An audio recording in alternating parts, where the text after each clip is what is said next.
देखिए आज हम लोगों के पास एक और लैपटॉप आया हुआ है। ये डेल का आपका लैपटॉप है, ठीक है। मॉडल नंबर आप यहाँ पे देख सकते हैं। लैपटॉप का मैं दिखा देता हूँ। डेल का बहुत कॉमन मॉडल है ये जो लैपटॉप है, ये देख लीजिए। इसमें दिक्कत दो तरह का है, ठीक है। पहली बात तो इससे कस्टमर डेट बता रहे हैं, लैपटॉप बोल रहा है कि डेट है। कस्टमर नोटिस नहीं किया कि इसका जैसे एडोप्टर का ये जो ग्रीन कलर का लाइट जल रहा है, आप देख सकते हैं, ठीक है। जैसे ही मैं इसका चार्जर को जैसे ही यहाँ पे इनपुट करूँगा, जैसे इसको मैं प्रेस किया तो देखिए एडाप्टर का लाइट जो था वो ऑफ हो गया। अब इसके बाद इसको खोलने के बाद एडाप्टर का लाइट नहीं आएगा, इसको फिर दोबारा हमें प्लग बोर्ड से निकाल के इसको थोड़ा डिस्चार्ज करने के बाद फिर इसमें एडाप्टर का लाइट आएगा। तो बेसिकली इसका मतलब यही है कि ये लैपटॉप अंदर से शॉर्ट हो रहा है। देखिए मैंने फिर डाल दिया, देखिए यहाँ पे फिर लाइट आ गया, एडाप्टर का जो ग्रीन कलर का लाइट है। अब इसको थोड़ा दोनों चीज़ को ही कवर कीजिए लाइट से। देखिए जैसे ही मैं इसको यहाँ पे डाल रहा हूँ, एडाप्टर का लाइट जो है वो ग्लो करना बंद हो रहा है। तो ये देखते हैं इस लैपटॉप का दिक्कत क्या है, इसको कैसे हम लोग रिसॉल्व कर सकते हैं। इस तरह का लैपटॉप का प्रॉब्लम बहुत कॉमन है, और अगर आप इसको कर पाएंगे तो आराम से कस्टमर का पास 1000 से 1200 रुपये चार्ज कर सकते हैं। तो देख लेते हैं इसका दिक्कत क्या है। इससे पहले मैं लैपटॉप को एक बार खोल लेता हूँ। इसके ऊपर का जो है वो टॉप कवर मैंने हटा दिया। इसका सिमोस बैटरी को खोल लीजिएगा इसका बाद, ठीक है। बाकी का जितना भी कनेक्टर है धीरे धीरे खोल लीजिएगा। इसमें पावर का कनेक्टर है, इसको मैं खोल लेता हूँ यहाँ से, ठीक है।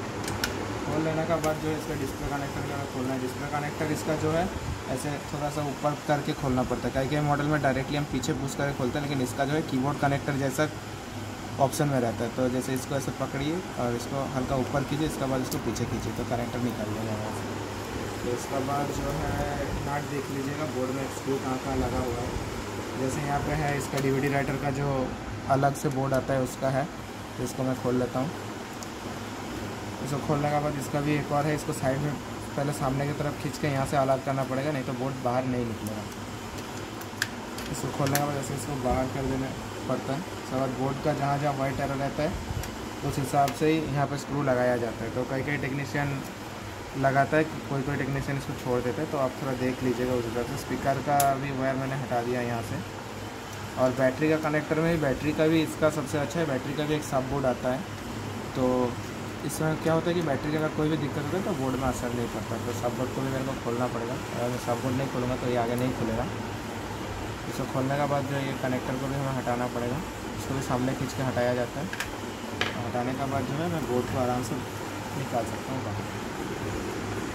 बोर्ड को बाहर निकालने के साथ साथ मैं इसका जो है चार्जिंग कनेक्टर को भी बाहर निकाल चुका हूँ, ठीक है। तो मैं एक बार बोर्ड को बाहर निकाल के पावर देके देखता हूँ कि सेम प्रॉब्लम हो रहा है कि नहीं। अगर अंदर किसी स्क्रू पे या फिर कहीं पे कुछ वजह से शॉर्ट हो रहा था तो फिर यहाँ पे डिटेक्ट हो जाएगा। जैसे ही मैं इसको लगाता हूँ तो अगर आप देख पाइएगा, जैसे मैं कनेक्ट किया तो बंद हो गया। मैं जस्ट यहाँ पे कनेक्ट किया और ये बंद हो गया। मैं इसको एक बार खोल देता हूँ, एडोप्टर का जो सप्लाई है। इसको दोबारा लगाते ही देखिए एडोप्टर का ग्रीन लाइट जो है फिर ग्लो कर गया। और जैसे ही मैं इसको एक फ्रेम में लेने की कोशिश करता हूँ, इसमें लिए देख लीजिए, जैसे ही मैं इसको लगाऊंगा यहाँ पे तो ये बंद हो जाएगा।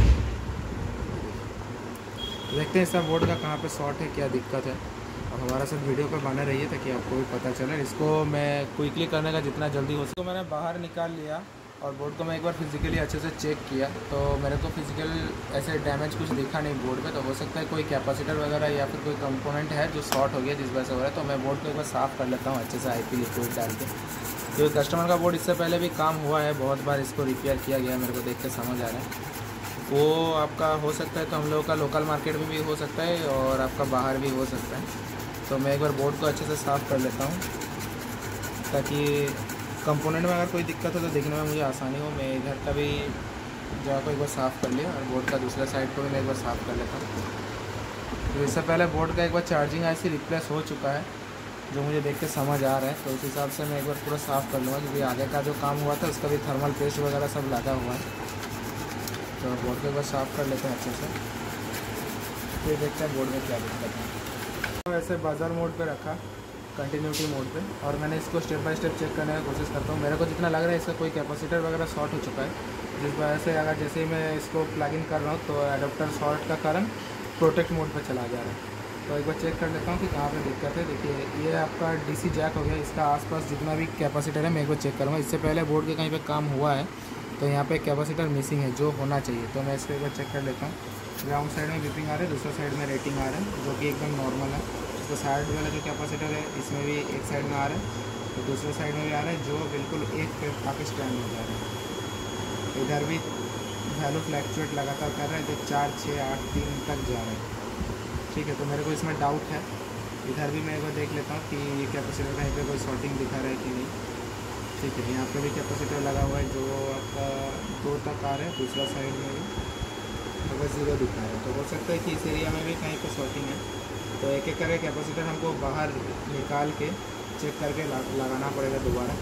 तो देखते हैं इसको क्या किया जाए। यहाँ पे भी कैपेसिटर लगा हुआ है जो 1 तक वैल्यू दे रहा है, दूसरा साइड पे जो है वो 1, 2 तक वैल्यू दे रहा है। तो यहाँ का जितना भी कैपेसिटर है सब शॉर्ट दिखा रहा है। हो सकता है बोर्ड में कोई मेजर शॉर्टिंग का इशू है जिस वजह से दिक्कत हो रहा है। तो हम एक एक करके कैपेसिटर को उठाएंगे, इसको बाहर टेस्ट करेंगे और इसको लगा के देखेंगे कि बोर्ड रेडी हो रहा है कि नहीं। तो जहाँ जहाँ मेरे को डाउट लग रहा था उस कैपेसिटर में थोड़ा थोड़ा करके पेस्ट डाल दे रहा हूँ। ठीक है, मेरे को जितना डाउट है इसी सेक्शन के ऊपर ही डाउट है। अगर दिक्कत है तो इसी सेक्शन में है, क्योंकि आगे का जितना भी कैपेसिटर है मैंने चेक किया तो उसमें शॉर्टिंग नहीं आ रहा है। तो मैं एक बार जो कैपेसिटर में मेरा डाउट है उसको उठा के देखता हूँ, बाहर निकाल के टेस्ट करके रेडी होता नहीं कि नहीं। मैंने SMD का AR को जो है तकरीबन 2-3 पे रखा और हीट को जो है 450 के आसपास में रखा, और ऊपर जो पंखा चल रहा है वो भी चल रहा है क्योंकि गर्मी का टाइम है, तो मैं उसको बंद नहीं कर रहा हूँ। तो हो सकता है हीटिंग में थोड़ा सा टाइम लगे। तो मैं एक एक करके कैपेसिटर को सारे हटा के एक बार चेक कर लूँगा बाहर कि वो कैपेसिटर में शॉर्ट है कि नहीं। तो जैसे मैंने इसको हीट किया, देखिए अभी तक ये बोर्ड जो है कई बार हीट हो चुका है, तो जिस वजह से कंपोनेंट जो है हार्ड हो गया है, तो इसीलिए निकालने में थोड़ा दिक्कत हो रहा है। तो मेरे को लग रहा है मेरे को पंखा बंद करना पड़ेगा, ठंडा ऑफ करो। तो पंखा AC वगैरह मेरे को बंद करना पड़ा, तो मैंने बंद कर दिया क्योंकि अगर बोर्ड कई बार हीट हो चुका है तो उसकी वजह से जो है सब कुछ हार्ड हो चुका है।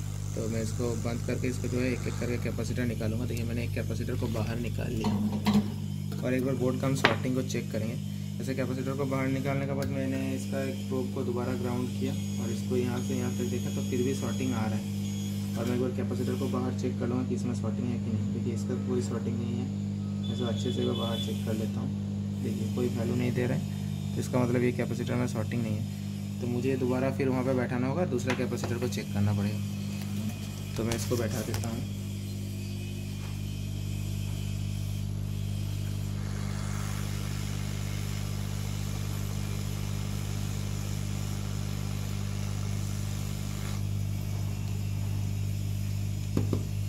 ऐसा होता है कि एक बोर्ड में कई बार काम होने के बाद जो है इस सब में सोल्डरिंग वगैरह पकड़ने में बहुत दिक्कत होता है, क्योंकि बोर्ड इससे पहले कई बार हीट हो चुका है और इससे पहले जहाँ काम कराया था वो पूरा बोर्ड में हीट किया हुआ है।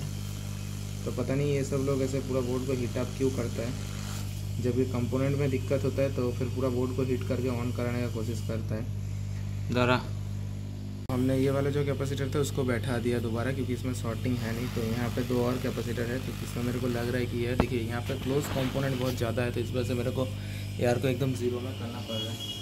क्लोज कंपोनेंट अगर आपका पास कोई भी कंपोनेंट के पास ज़्यादा है तो उसको AR को कम कर दीजिएगा और इसको बड़ी सावधानी से उठाइएगा कि आसपास का कंपोनेंट टच ना कर जाए। अगर टच कर जाएगा तो वो अपना जगह से मूव कर देगा। ये देखिए मैंने कैपेसिटर को बहुत ही ध्यान से हटाया, वहाँ से ब्लोअर को मैंने रख दिया और इसका जो है शॉर्टिंग को मैं एक बार चेक करता हूँ। आप देख सकते हैं कि बोर्ड का हालत कैसा हो गया है इस जगह का, क्योंकि बोर्ड इससे पहले बहुत बार हीट हो चुका है। तो मैं ऐसे 1 पिन है 2 पिन दोनों पिनों को टच कर रहा हूँ, तो सेम वैल्यू ही अभी भी आ रहा है। तो मतलब बोर्ड अभी भी शॉर्टिंग कंडीशन में ही है और इसका भी बाहर निकाल के कोई भी आपका शॉर्ट नहीं दिखा रहा है। तो मेरे को दोबारा जो है ये कंपोनेंट को यहाँ पे बैठाना पड़ेगा ताकि मैं आगे चेक कर पाऊँ। यहाँ पे एक और है जिसका भी वैल्यू बहुत ही लो दिखा रहा है, तो मैं इसको भी एक बार हटा लेता हूँ और हटाने के बाद एक बार चेक करूँगा, नहीं तो दोनों को एक अपना अपना जो जगह पे जो था उसको वहाँ पे बैठाना पड़ेगा। तो इस काम पे थोड़ा टाइम लगता है, क्योंकि डायरेक्टली कैपेसिटर का जो है शॉर्टिंग वो फाइंड करने में कोई अभी तक ऐसा ट्रिक आया नहीं है कि एक चांस में हम पकड़ लें ये कैपेसिटर शॉर्ट है, ये कंपोनेंट शॉर्ट है। शॉर्टिंग का मतलब आपको पूरा बोर्ड चेक करना पड़ेगा। तो हमने इसको साइड वाला कैपेसिटर को भी हटा दिया, इसको एक बार बाहर चेक करूँगा। देखिए इसका भी बाहर कोई वैल्यू नहीं आ रहा है, मतलब ये भी शॉर्टिंग कंडीशन पे है नहीं। अभी बोर्ड में जैसे शॉर्ट था वो ऐसे ही दिखा रहे हैं। बोर्ड में अभी तक जो है शॉर्ट क्लियर नहीं हुआ है। देखिए वैसे ही शॉर्टिंग कंडीशन पे था, तो वैसे ही शॉर्टिंग कंडीशन ही अभी भी बोर्ड में दिखा रहे हैं। तो यहाँ पे भी 2 कैपेसिटर हैं जिसका शॉर्टिंग मेरे को यहाँ पर अगर हम चेक करेंगे तो दिखा रहा है। मल्टीमीटर का हिसाब से। तो उससे पहले मैं ये दो कंपोनेंट जो है ये दोनों को बैठा देता हूँ, उसके बाद जाके देखते हैं क्या होता है।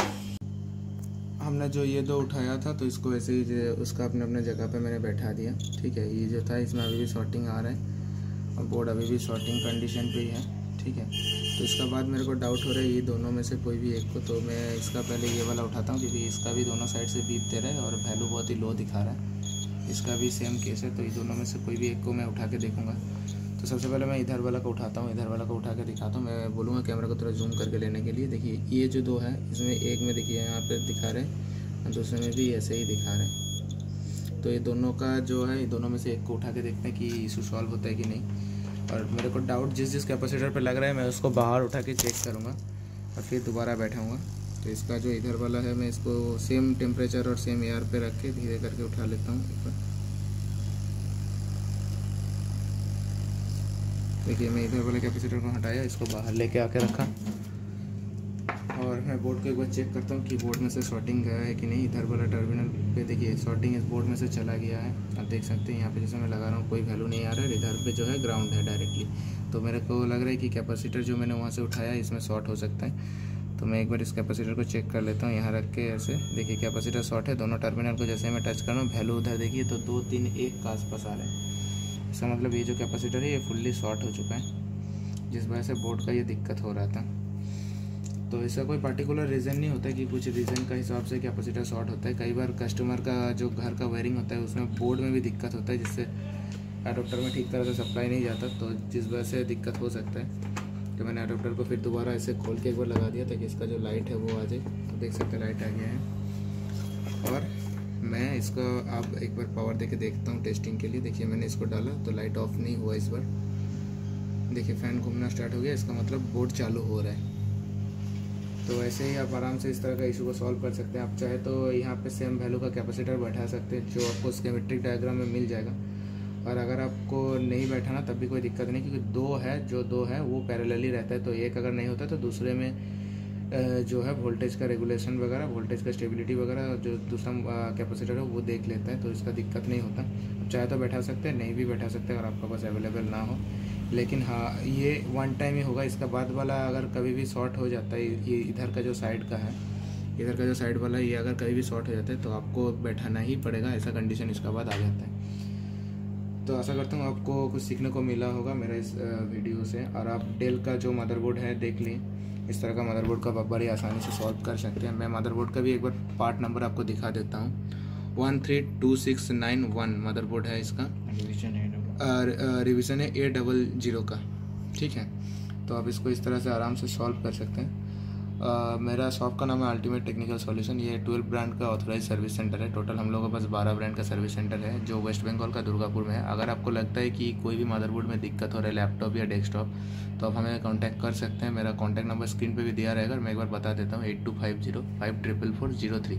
इस नंबर पे आप बात करके देख सकते हैं। हम लोग डेल, आसूस, एसर, MSI सब कुछ का सर्विस प्रोवाइड करते हैं। कोई भी लैपटॉप हो, कोई भी डेस्कटॉप हो, आराम से आप हमारे यहाँ से रिपेयर करा के लेके जा सकते हैं बहुत ही कम प्राइस में। और बाकी का डिटेल्स अगर आपको जाना है तो डिस्क्रिप्शन में मिल जाएगा। और आप कांटेक्ट करने के लिए आप ये जो नंबर है इसमें कॉल है या व्हाट्सअप कर सकते हैं। मैं जितना हो सके आप लोगों को रिप्लाई देने का कोशिश करूँगा। और अगर कंपोनेंट और पार्ट रिलेटेड कोई भी जानकारी या फिर आपको ऐसे मदरबोर्ड मंगवाना है हायर जेन का हो, या फिर मान के चलिए i3 है, इसी मदरबोर्ड का i5 वाला आपको चाहिए तो हम लोग ये भी अरेंज करा के देते हैं। तो इसका रिगार्डिंग अगर कोई भी इन्फॉर्मेशन आपको लेना है या कोई भी क्वेरी हो तो कॉल करके पूछिएगा। धन्यवाद वीडियो देखने के लिए, आपका समय से हो रहे हैं।